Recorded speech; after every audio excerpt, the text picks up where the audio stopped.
we'll just get you to go through your presentation from there. Right. I think Mark Davey was going to make some comments before I start. Is that right? Yeah. So only just by way of background briefly, Mayor. So we came to you with a workshop early August. We presented some of the capacity modelling work based on Waikato 2070, the growth strategy. We also presented some earlier population projection work, which the BI team led by Anton prepared.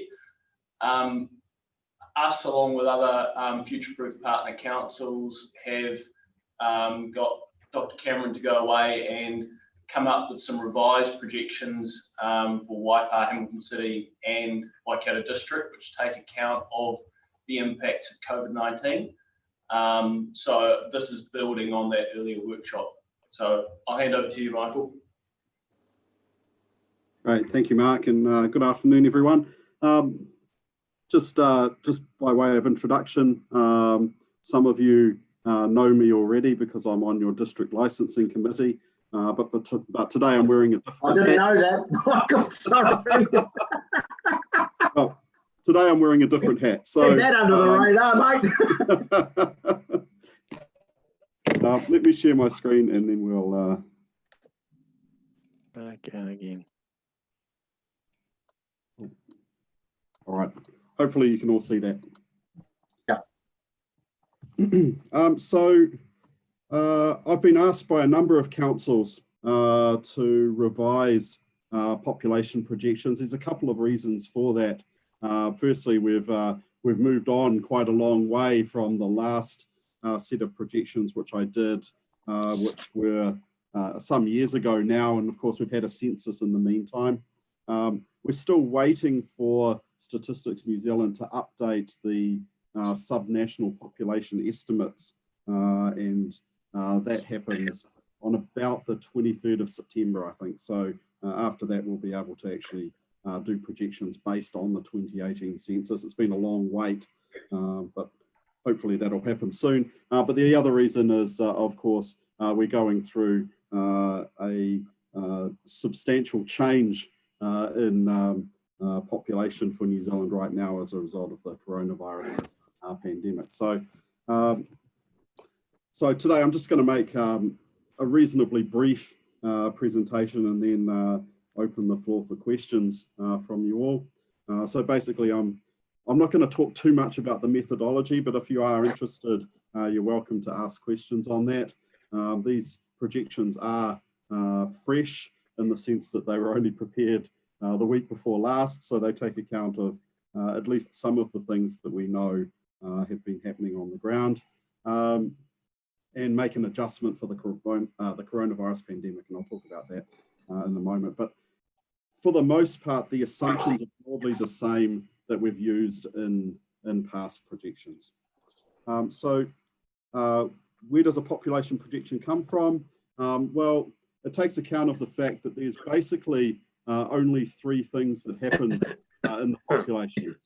People are born, they move from place to place, and they die. And so if you can project those three things, births, deaths, and migration, what we call the components of population change, then you can project the future population based on what the population is today.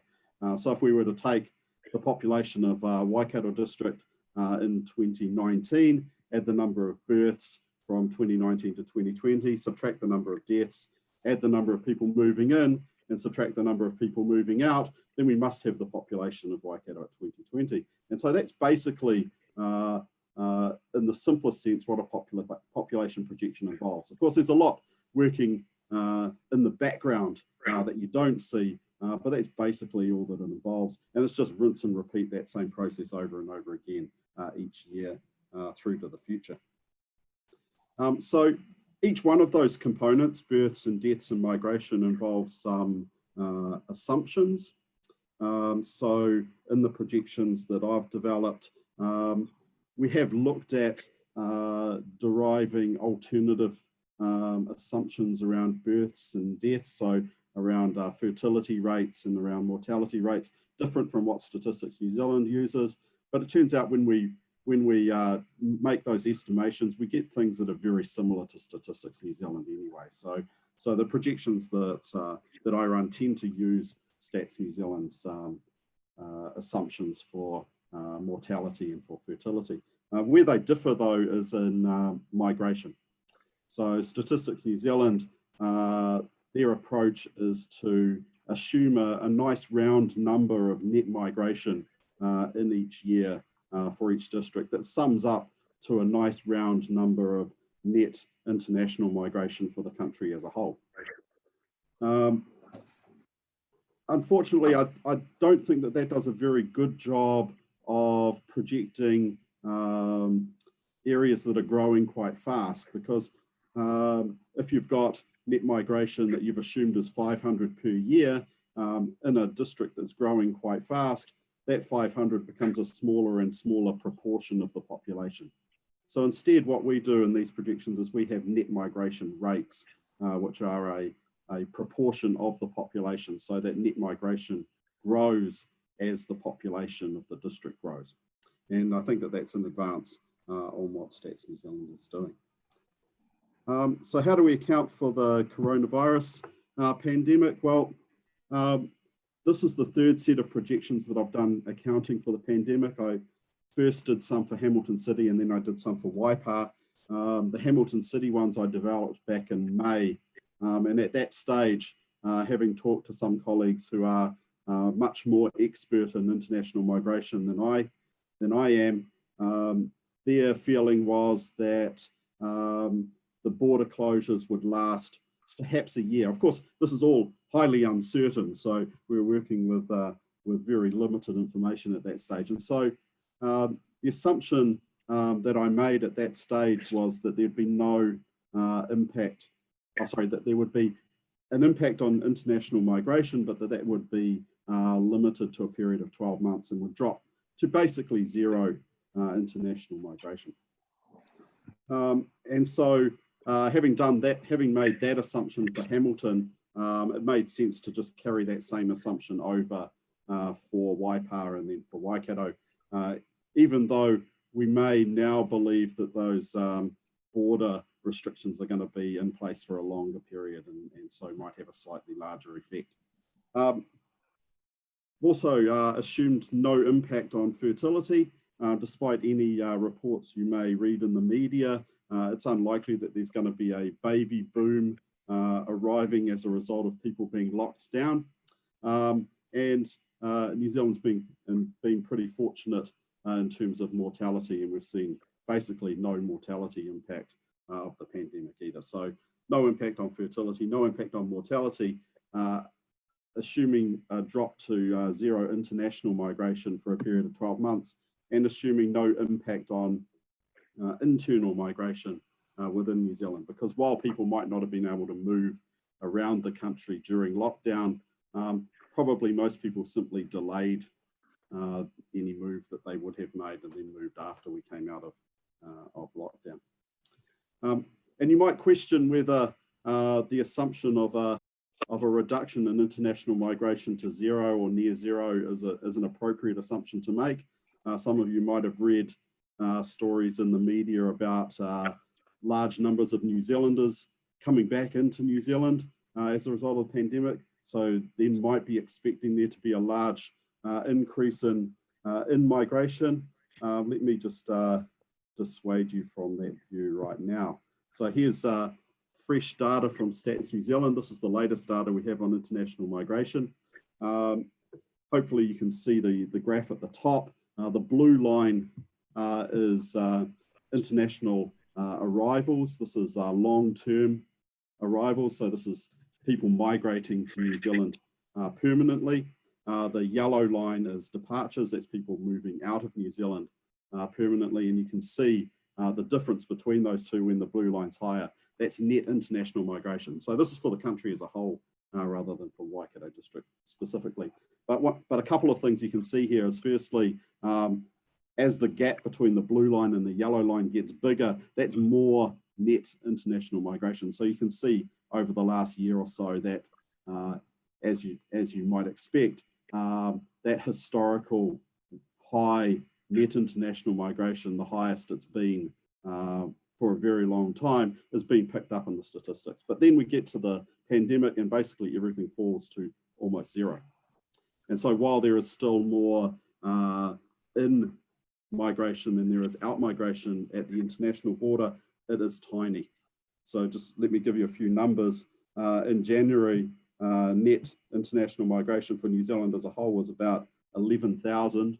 That's 11,000 more people moving into New Zealand than moving out. For March, it was about 9,600. For April, it was minus 35. For May, it was 366. For June, it was 470. So not only has it dropped by a factor of 30, right, it's basically gone to zero. And so even when we look at daily border crossings, so this is the number of people coming to New Zealand, and this is not just migrants, this is everybody, including tourists. You can see it basically, we get to April and it falls to zero or close to zero. Same thing for people leaving, falls close to zero. So that suggests to me that an assumption that we've got zero international migration for whatever period we've got the borders closed is probably not too far from what we're observing. Okay, so what does that mean for the projections? Well, as I said, we've done several projections for Waikato over the last years since the last census, since the 2013 census, I should say, and so has Stats New Zealand. So here's a representation of those projections. The blue line to start off with is the population estimate. So that's actual data from Stats New Zealand. And then all of the lines after that are projections which start in 2013 and project into the future. You can see that each time we're projecting slightly higher than the last time we projected. And that probably reflects that there's been quite a step change in the population change in Waikato district over that time. So when we did projections in 2014, we projected a 2063 population of nearly 95,000. When we redid those projections in 2016, we were projecting 116,000. Now on these latest projections, we project 131,000 in 2063. We were asked also not just to do a median projection. So a median projection is probably a good representation of if we chose a large number of different alternative assumptions and ran many projections, the median would be somewhere in the middle. But we were asked to project a high projection as well. So here's the medium and the high.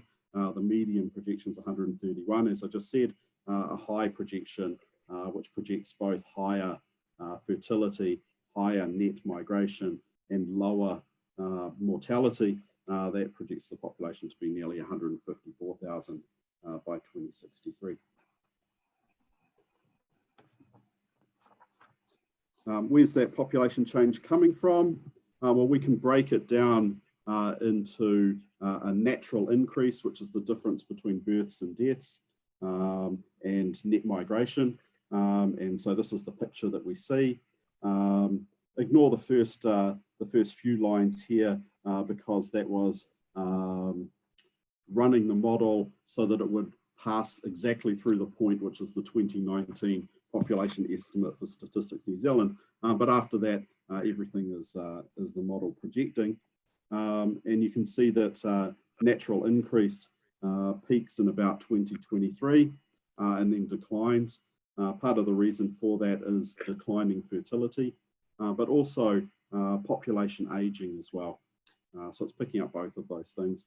Net migration stays reasonably constant in terms of in absolute size, but becomes a much greater contribution to population change in proportional terms. And you can also see here that in 2019, there's a big jump up. And the reason for that, that's accounting for the coronavirus. And there's something kind of interesting that I probably should have pointed out about Waikato District. Because when it comes to international migration, Hamilton and Waipa both have more international migrants coming into their territorial authorities than going out. But Waikato has the opposite. More people move out to go overseas than come in. And so when I reduce the international migration to 0, that actually increases Waikato district's population. And so that's just an interesting quirk of what the past data for Waikato district tells us. Of course, lots of internal migration coming to the district, and a lot of that from Auckland, of course. But when it comes to international migration, you're a net donor to the rest of the world.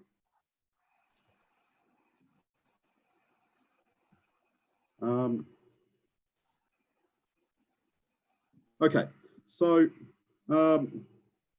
if I just go backwards for a second, you can see there's a little bump here for the coronavirus, but if we look at that in the population as a whole, it's pretty hard to see, right? It doesn't really show up when we look at these earlier graphs. It doesn't seem to be anything going on. There's no massive jump up or massive drop down in population as a result of the coronavirus pandemic.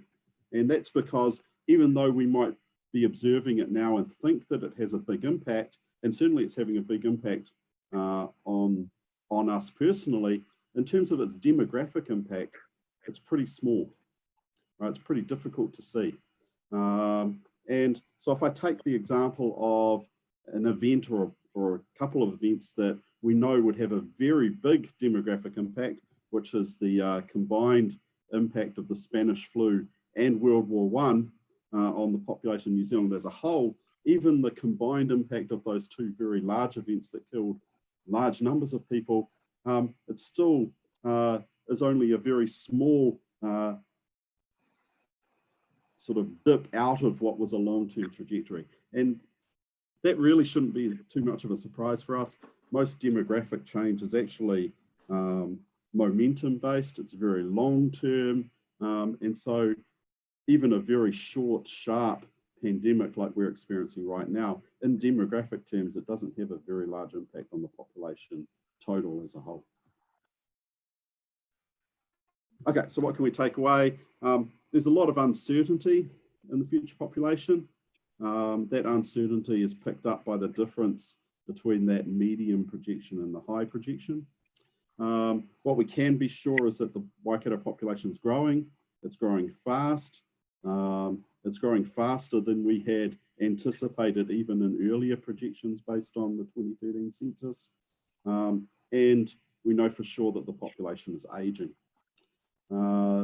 Waikato is currently growing both because of net migration, most of which is internal, as I said, and natural increase, but natural increase being births minus deaths is going to become a much smaller and even negative component of population change in the future. And the demographic impact of the coronavirus is likely to be pretty small. And that leaves me with a little bit of confidence in terms of my assumption about the border closures, because even if I was to extend those border closures for another year, it's not going to make a huge difference to the population projections.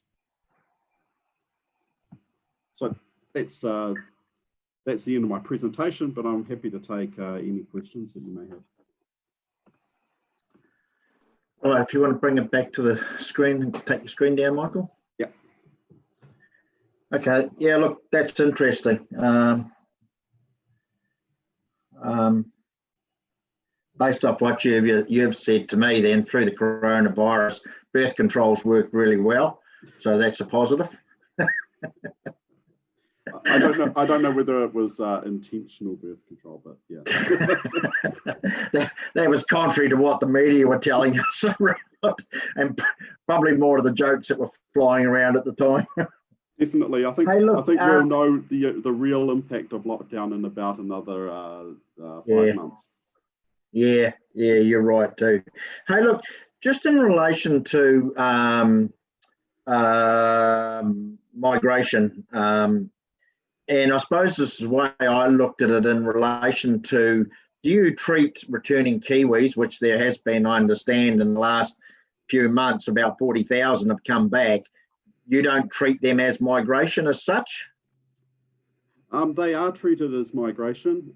That was part of the reason why I put that slide up that showed the border movements. It's actually very small in terms of what we were dealing with before. It's been historically. So, I mean, if you look at the international migration, as I said, the latest monthly stats we have from Stats New Zealand are for June, and that was 470 net migration. Because of course, there may be Kiwis moving back into the country, but there's people moving out as well, and they're not necessarily Kiwis, right? So in terms of net movements, you know, for a month, less than 500, and of course, they're spread across the country.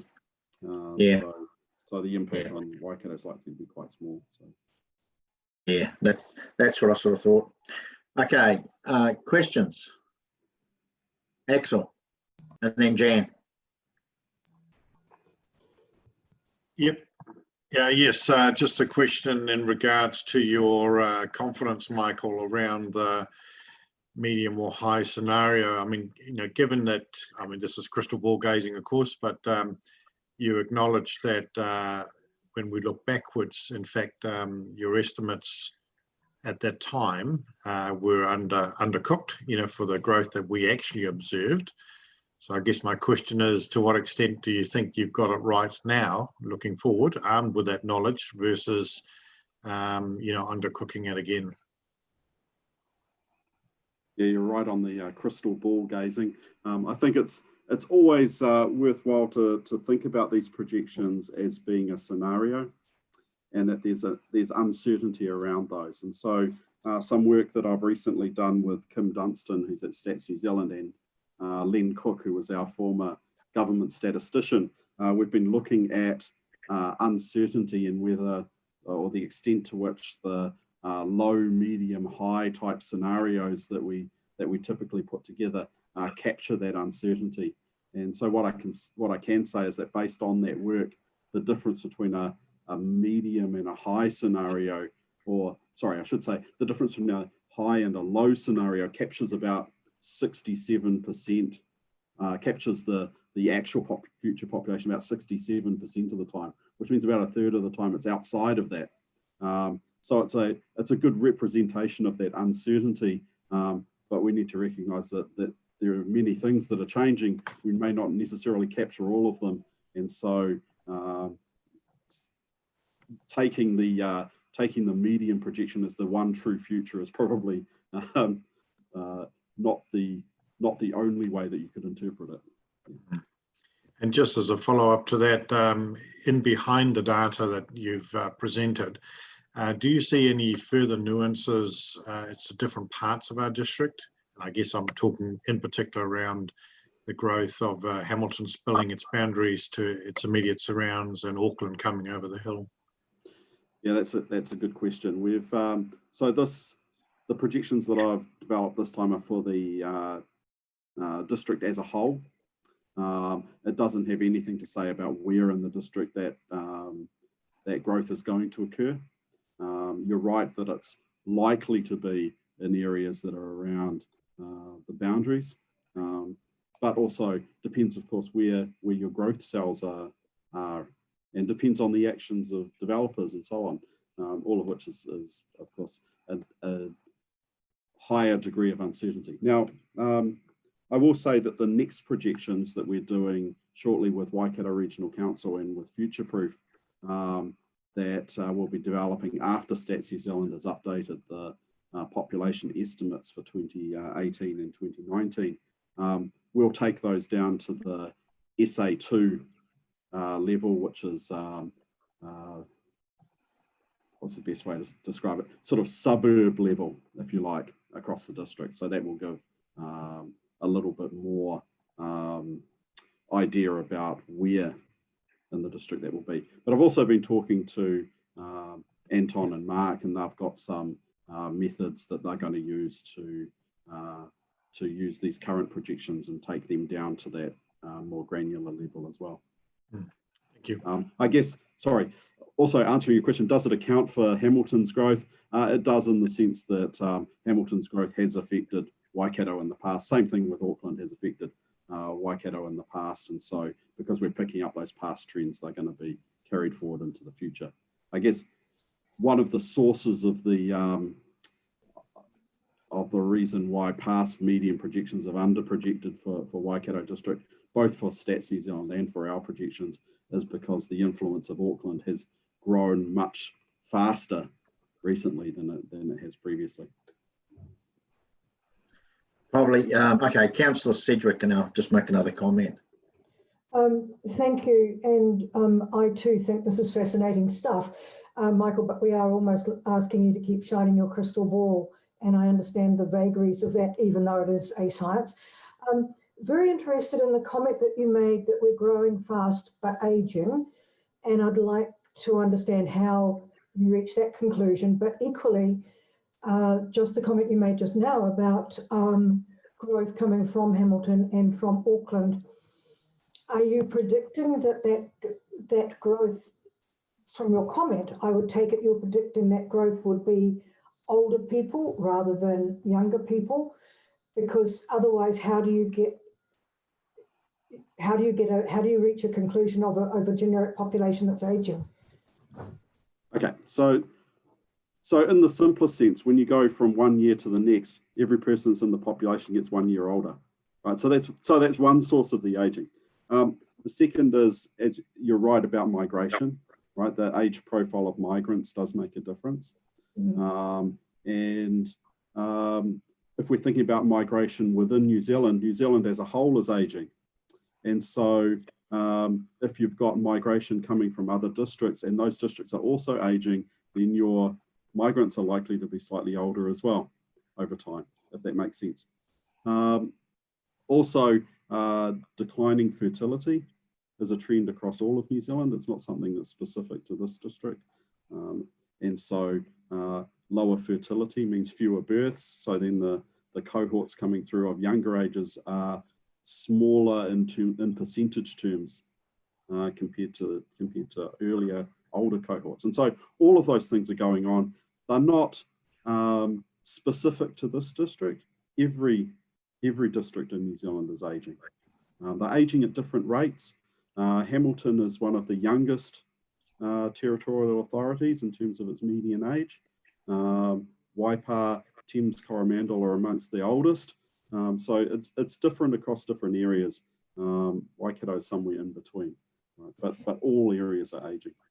And I think I saw from Natalie Jackson's projections, that's a hard thing to say, her projections probably several years ago, it did show that some areas within Waikato were had a particularly younger bulge at her lovely thing she did on population. So it will be interesting to see your more granular account, because it affects the way that we do everything and that what we need to plan for fewer playgrounds and more, I don't know, old people hammocks or something, whatever. I'll let you speak for yourself. Before I go to Councillor Church and then to Maxine, just one other, Michael. I just noticed when I'm looking at the 2013 to 2063 projections in the graph there, I find it interesting if I go back to 2014 and how we've progressed over time, because I think for the councillors to realise how important those projections actually are in relation to how we fund projects going forward. They are incredibly important, and to see where the projection is now based at 2020 as to where it was back in 2014. Just go back, everybody, and actually have a look at that. It's quite interesting to see where we've moved. And if you undercook it, you pay for it in the long term. And I look to some of those councils that have taken the ground of doing a low population growth and have paid the price, I think, further down the track, where I've always said, let's run up the middle of the road and not down on the edges. And I think when I look at that, it proves me right. We probably should have stayed in the middle, not jumped up on top, but certainly stayed in the middle. So I'll go to Jackie first. Yeah, thank you, Your Worship. Yeah, thank you, Michael, for the presentation around COVID. I guess one of the questions I've got first off is, when will the information come by suburb? Because I think when we're planning, we've got a representation review where we've got a blank piece of paper to look at our district in terms of population and extrapolating those things out. in terms of our infrastructure planning and our Growth 2070 by area, as Councillor Sedgwick said, you know, that's really important to us for our future planning. I personally think, in my experience in the North Waikato, that we have undercooked it a lot for a long time. So just kind of understand what the time frame is so that we can have a plan going forward, so to make better decisions. I might just redirect that question to Mark Davies, since my projections are at the TA level. Mark and Anton are going to take them down to the more granular level. Yeah, thanks, Michael. So it's a really good question, Councillor Church. We did traverse it a few weeks back in that, you know, early August workshop. So we have got some rough projections at the SA2 level already, which we presented at that workshop. But as we explained then, they're based on historic trends, and at that very localised level, land use patterns have a huge impact on growth. And I think I used Taupiri as the example, where historically there's been very little growth. All of a sudden, you know, there's plan changes or changes in zoning there that those historic projections cannot take account of, so they can't foresee what's going to happen. Mm-hmm. So we're going to go through a process of constantly refining what the populations might look like in some of those areas based on the land use changes that we're likely to see through the proposed district plan, and circle back. Does that help answer? Yes, but yeah, it does. But the when, because I understand it'd be quite a lot of work. So just the when of that, and also I guess there's some functional things that I think of naively, like, you know, school roles increasing, or consent applications, or developers actually actively talking to council. You know, not all of them will get across the line, but we've got quite a lot of different places, I think, that we actually know where there's active development planning coming potentially to council, et cetera, and what a consent by area. So I guess when will we understand that better is one, and two, how do we use that other, I think, market-led information that we've got, and actually sort of the hardcore information that we already have in our own council? Yeah, good question. So we're working on it now as part of our NPS urban development reporting requirements. So we've just started the new version of the housing business assessment, which is a requirement of that policy. So we're doing it as part of that, so over the next few months. But at that real micro granular level, there are so many externalities, as you've just alluded to, in terms of developer appetite, market demand, land suitability. So it's really, really difficult to come up with a nice curvy line, if you like, for each town. And data presented at the previous workshop on the same topic, I think I showed you the line of building consent data, which is really, really volatile at that granular level versus the rather linear, smooth population projection line. So it's a continual work on, and needs to be, given the diversity of the district and the sort of disparate growth patterns that we're going to experience because of the spillover from Auckland and Hamilton. Yeah, so I look forward to it. You know, it's never going to be, it's that unclear, you know, crystal ball. And Councillor Beck touched on it. We talked about libraries, even just as one example of many, where, you know, around the Hamilton area, around the Tamaheri, we're experiencing extra growth. And how do we provide facilities and support? So many areas where, you know, are just trying to cover that across not just future capital projects in LTP, but also our level of service across those extrapolations. So yeah, I guess it's about our best guesses, and I'm looking forward to more information. So thank you. Yeah, so Councillor, just one last point on that, if I may, Your Worship. So Waikato 2070 effectively is the scenario. You know, it sets some goalposts to say we see Ngaruawahia growing to a total of say 15,000 people in the future. I forget exactly what the exact number is, and then we're able to work back from there and monitor that closely in terms of land uptake, rezoning, so on and so forth, service provision, parks and open space requirements, and things like that. Okay, thanks, Mark. All right, I'll go to Maxine and then to Noel. Kia ora, thank you. Thank you, Michael. So my question is around the impact that the change in the composition of the population may or may not have on rate revenue.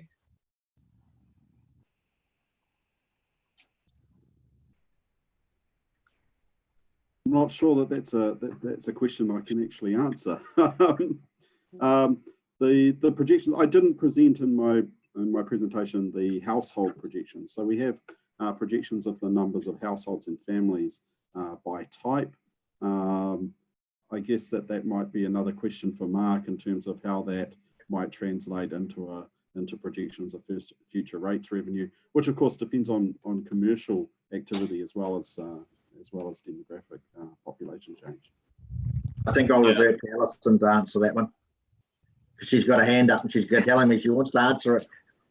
Yeah, so I was just going to say, so rates are a property tax. So provided you're getting more properties coming on, so it'll depend on what the assumptions are in terms of per household population. So that will be the thing that will determine whether our rates over time are going to look different in any significant way. So I think it differs from about 2.5 people. I'm not sure how we get 2.5 people, but 2.5 people per household to some areas having, 3.5, 4. So that work will come out of the detailed work that's been done for the MPS stuff, I believe.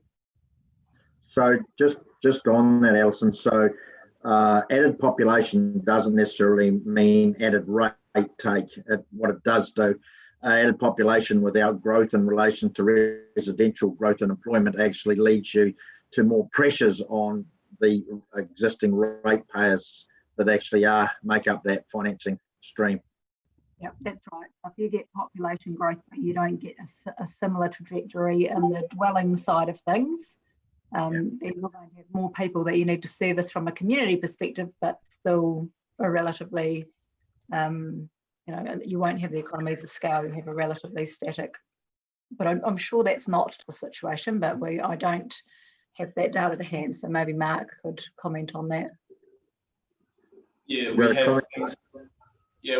have started that work, and that was some of the work which we again have presented, but we'll bring to you again in terms of the household growth in the district, and effectively they translate to rateable units, and then there is also some trends in terms of household size at a TA level that can also be used to inform that.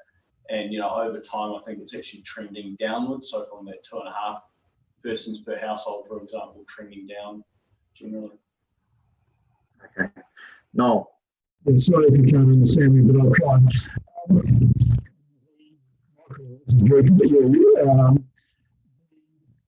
You're hard to hear, Noel. The figures you produced earlier, Michael, suggest that there's a population decline, a higher mortality with ageing and a lower birth rate. So at what stage does it become critical that we do not invest in population that won't exist? Whereas at the moment we've got pressure to provide facilities, but there's some stage we will have overcapacity.